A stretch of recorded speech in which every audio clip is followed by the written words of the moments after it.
Hey everyone, back in the day we had to program in C, and we had to use typedefs for all our structs. Well, what if there was a way to not have to do that anymore? Let's talk about it.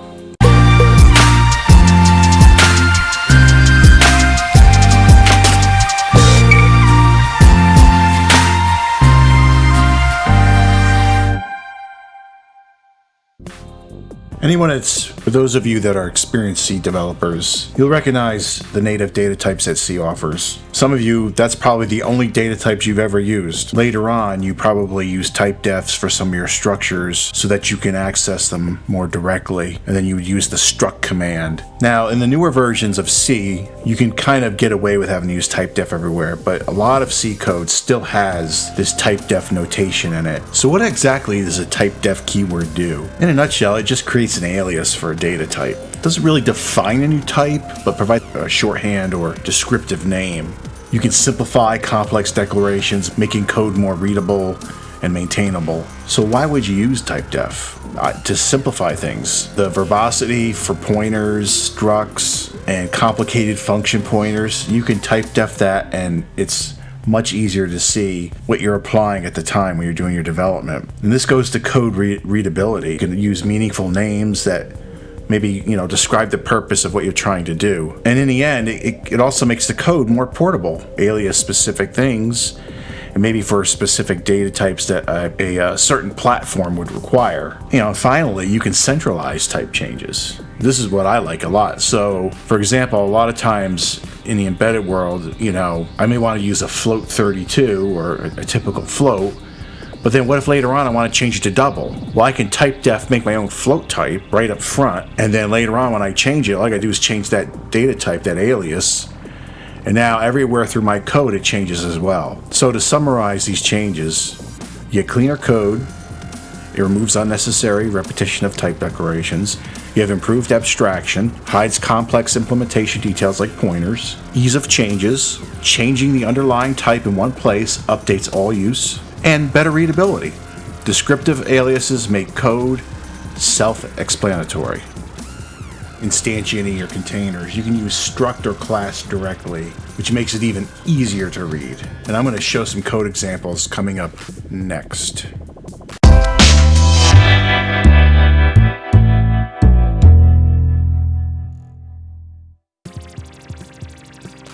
Hey, welcome back.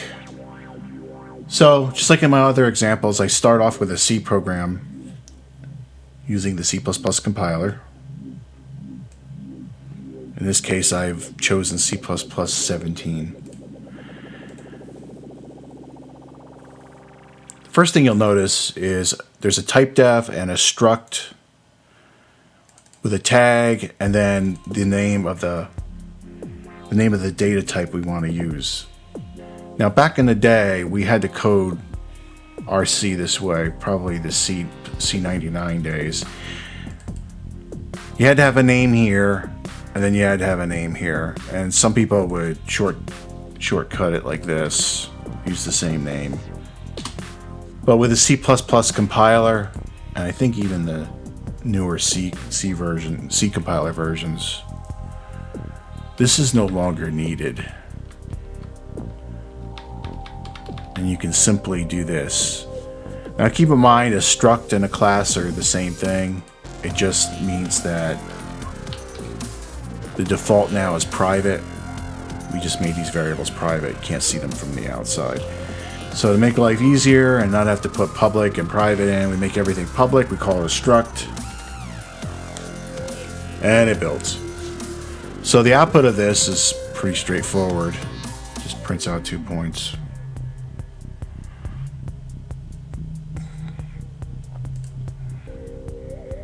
Right there. So next, let's add some C++ techniques to improve things, and let's put these 2 point objects into a container. All right, so let's look at the changes I made.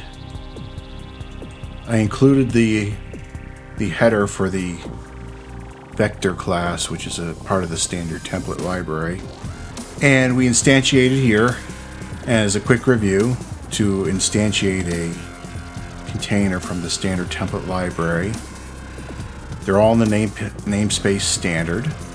The name is vector.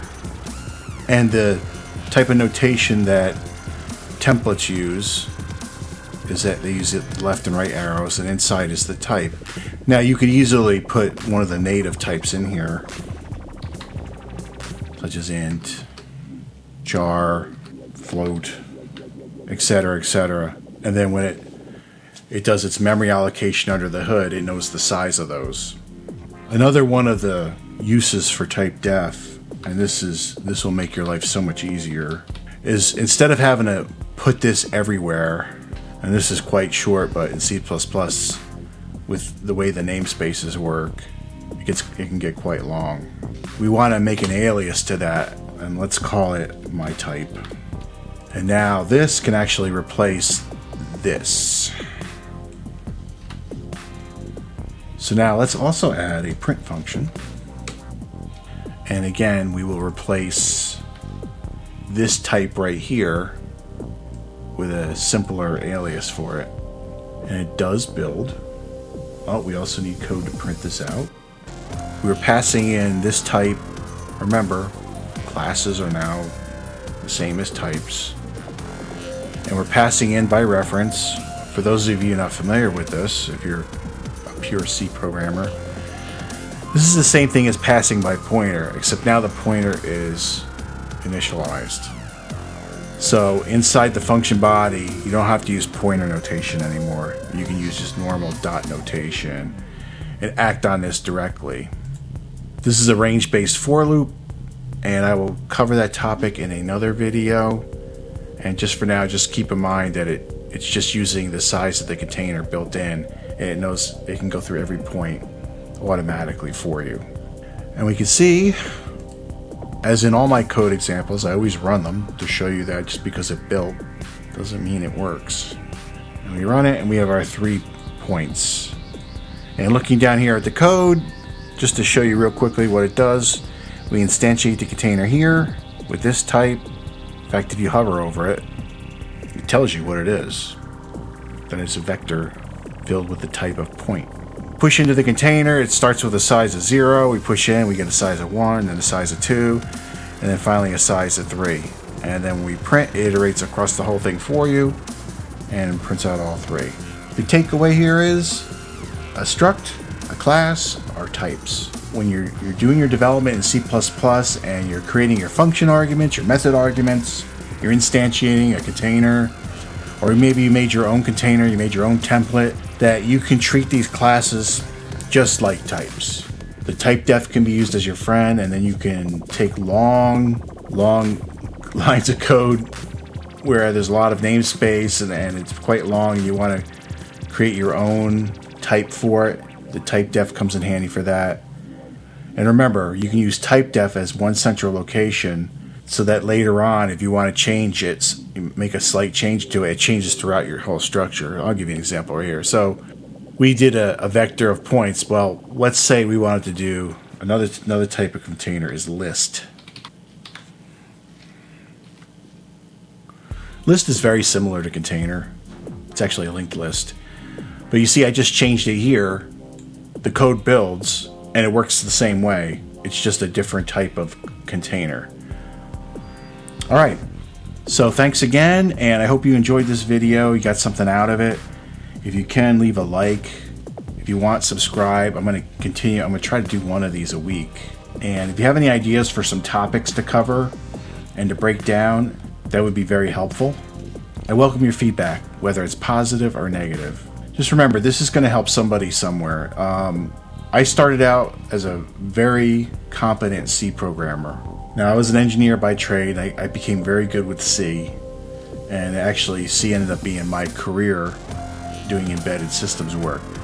As embedded systems got more advanced, i.e. they went to 32-bit, running on Linux, I needed to migrate to C++.